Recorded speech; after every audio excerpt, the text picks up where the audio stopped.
ছোট সন্তানরা বলে, ও মা, আমার দিলের ভিতরে কেন ভয় আসবে?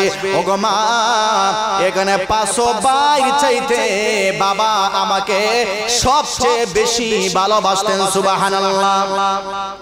রাতের বেলায় যখন আমি ঘুমের ঘরে গেছি, ফজরের আজানের আগে আমি স্বপ্নে দেখি আমার বাবা একটা টিফিন নিয়ে আমার মাদ্রাসার গেটের সামনে হাজির হয়ে গেছে। সুবহানাল্লাহ। আমার মাদ্রাসার গেটের সামনে আমার বাবা, স্বপ্নের মধ্যে আমি দেখতেছি গেটের সামনে টিফিন নিয়ে আমার সামনে হাজির, আমার সামনে টিফিন নিয়ে হাজির হয়ে গেছে। আর টিফিন খুলিয়ে আমাকে ওই জায়গাতে বসাইয়া আমার বাবা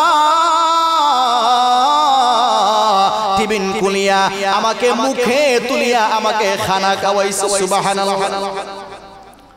এই বাবাকে ফজরের আগে আমি স্বপ্ন দেখলাম, ওগো আমার মা,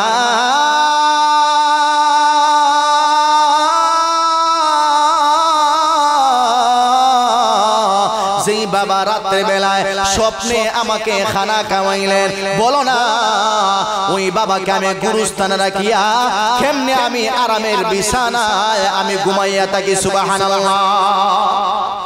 আল্লাহর একজন বান্দা, ওই আল্লাহর বান্দার 5টা ছেলে, 7টা ছেলে, 5টা ছেলে কোরআনের হাফেজ। একেবারে ছোট ছেলে যার বয়স হলো 12 বছর, এখনো পরিপূর্ণ বালেগ হয় নাই। আল্লাহর বান্দা ছোট সন্তানটাকে মাদ্রাসায় ভর্তি করাইছে, ছোট সন্তান হাফেজ হয়ে গেছে। বাবা প্রতিদিন সকালে একবার মাদ্রাসায় নাস্তা নিয়ে যাবে, দুপুরে একবার বাচ্চার জন্য নাস্তা নিয়ে যায়, রাত্রে একবার খানা নিয়ে যায়। সুবহানাল্লাহ। কারণ বাচ্চাটা হলো একেবারে ছোট বাচ্চার প্রতি বাবার মহব্বত আছে না নাই? ছোট বাচ্চার প্রতি বাবার মহব্বত আছে না? তোমরা যারা এখানে আছো, তোমাদের প্রতি তোমাদের মার, তোমাদের বাবার ভালোবাসা মহব্বত আছে না নাই? অবশ্যই আছে। কারণ বাড়ি থেকে মা টেনশন করতেছে, চিন্তা করতেছে যে আমার ছোট সন্তানটারে ওই জায়গায় দিছি, আমরা বাড়িতে কত কিছু তৈরি করে খাইতেছি, কিন্তু আমার সন্তানটা খাইতেছে কিনা এটা আল্লাহই জানে। মা টেনশন করে না? আমার ভাইয়েরা, মা টেনশন করে। ওই আল্লাহর বান্দা বাবা সন্তানের দিকে তাকাইয়া সন্ধ্যায় একবার টিফিন নিয়ে মাদ্রাসার গেটে হাজির হয়ে যায়, রাত্রে একবার যায়, দুপুরে একবার যায়, সকালে একবার যায়। বাচ্চাটা বারবার বাবারে দেখে, দিলে একটা মায়া আছে না নাই? ওরে বান্দা শোনো, হঠাৎ করে আল্লাহর বান্দা মারা গেছে। আল্লাহর বান্দা ওই ছোট হাফেজ কোরআনের বাবা মারা গেছে। এবার দেখা যায় ওই ছোট বাচ্চাটা বাবার জন্য এত কষ্ট পাইছে, এত কান্না কানছে। বড় ভাই বলে, আমরা 5টা ভাই বাবা মারা যাওয়ার পর আমরা যতদূর না আমরা কেঁদেছি, মা মেয়ে মিলে এর চাইতে 1000 গুণ বেশি চোখের পানি ফালাইছে বাবার জন্য আমার ছোট ভাই। সুবহানাল্লাহ। কারণ আমার বাবা ছোট ভাইটাকে সবচেয়ে বেশি ভালোবাসতেন, সবচেয়ে বেশি মহব্বত করতেন। আমার বাবা দুপুরে যখন টিফিন নিয়ে খানা নিয়ে সামনে বসতেন, বাবা বলতেন, না আমার সন্তানের মাদ্রাসা পাশে, আমার সন্তানটা কি দিয়া খাইতেছে আমি জানি না, আমি দেখতেছি না, আগে এক টুকরা তরকারি দাও, গোশতের টুকরা দাও, মাছের একটা পিস দাও, আমার সন্তানটাকে আমি দিয়ে আসি, তারপরে আমি খানা খাবো। সুবহানাল্লাহ। এজন্য আমার ভাই, ছোট ভাই আমার বাবার জন্য এত বড় এত কান্না কানছে। একটা সময় মাদ্রাসা প্রথম সাময়িক পরীক্ষা দেওয়ার পরে মাদ্রাসা বন্ধ হয়ে গেছে। আমরা সবাই বাড়িতে চলে গেলাম। আমরা সবাই বাড়িতে যাওয়ার পর ইয়াশার নামাজ আমরা জামাতে পড়লাম। মা এবং বোনকে নিয়ে আমরা সবাই জামাতে পড়লাম ইয়াশার নামাজ। ফজরের নামাজ যখন আমরা আদায় করলাম, আমরা 500 ভাই মাকে নিয়ে বোনকে নিয়ে আমরা নামাজ আদায় করলাম। ফজরের নামাজ আদায় করার পরে আমরা 500 ভাই আমরা যার যে রুমে গেলাম। মা আমার রুমে চলে গেছে, আমার বোনের রুমে চলে গেছে, আমার চারো ভাই আমরা রুমে চলে গেলাম। কিন্তু হঠাৎ করে দেখা যায় আমার ছোট ভাই রুমে নাই, আমার ছোট ভাইটা রুমে নাই। আমরা সবাই পেরেশান হয়ে গেলাম। ফজর নামাজ পড়িয়া এখনো অন্ধকার থাকে, এখনো পুরোপুরি পরিষ্কার হয় না, কিন্তু আমার ছোট ভাইটা গেল কোথায়? সবাই পেরেশান, মা পেরেশান। বড় ভাই যে চারজন ছিল, চার ভাই চারদিকে বের হয়েছে, ছোট ভাইটাকে কোনো পাওয়া যায় কিনা সবাই টেনশনে পড়ে গেছে। বাড়ির চতুর্দিক তারা তালাশ করেছে, কিন্তু কোথাও পাওয়া যায় না। মা আস্তে আস্তে হাঁটি হাঁটি পা করে বাড়ির পিছে দিয়া আছে বাঁশবাগান, বাঁশে নেজার, এরপরে আছে গুরুস্থান, যেই জায়গাতে বাবারে কবর দিছে।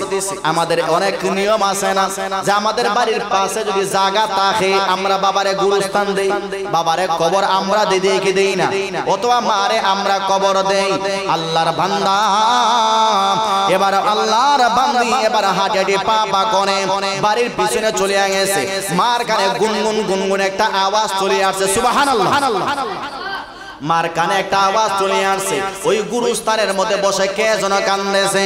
মা যখন আর একটু সামনে যায়, হঠাৎ করে তাকায় দেখে তারই ছোট্ট সন্তান বাবার কবরকে সামনে রাখিয়া দুইটা হাত তোলা দিয়া ও জোরে ফুফায়া ফুফায়া কাঁদে আর চোখের পানি পালায়, আর আল্লাহর কাছে বাবার জন্য সে দোয়া করে, সুবহানাল্লাহ।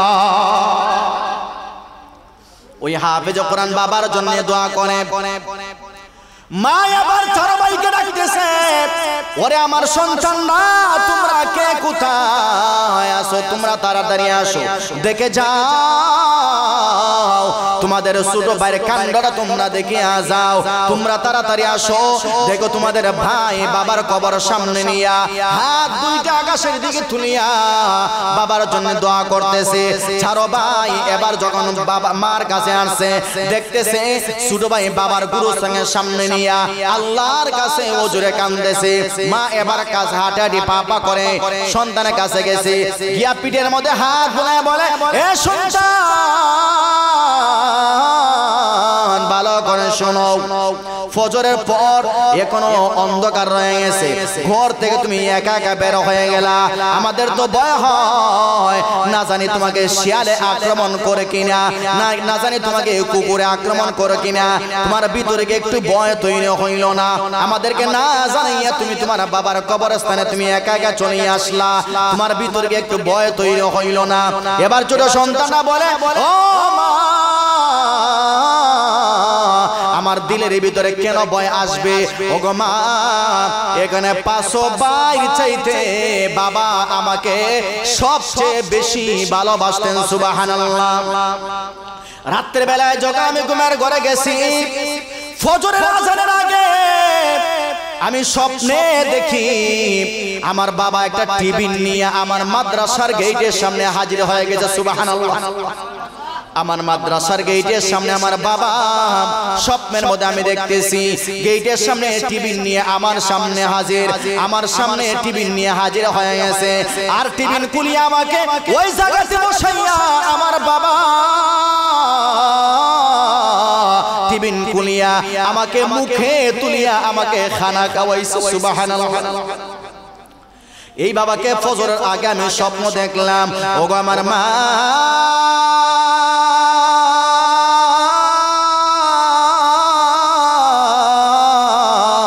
যেই বাবা রাত্রে বেলায় স্বপ্নে আমাকে খানা খাওয়াইলেন, বলো না ওই বাবাকে আমি গুরুস্থানে রাখিয়া কেমনে আমি আরামের বিছানায় আমি ঘুমাইয়া থাকি, সুবহানাল্লাহ।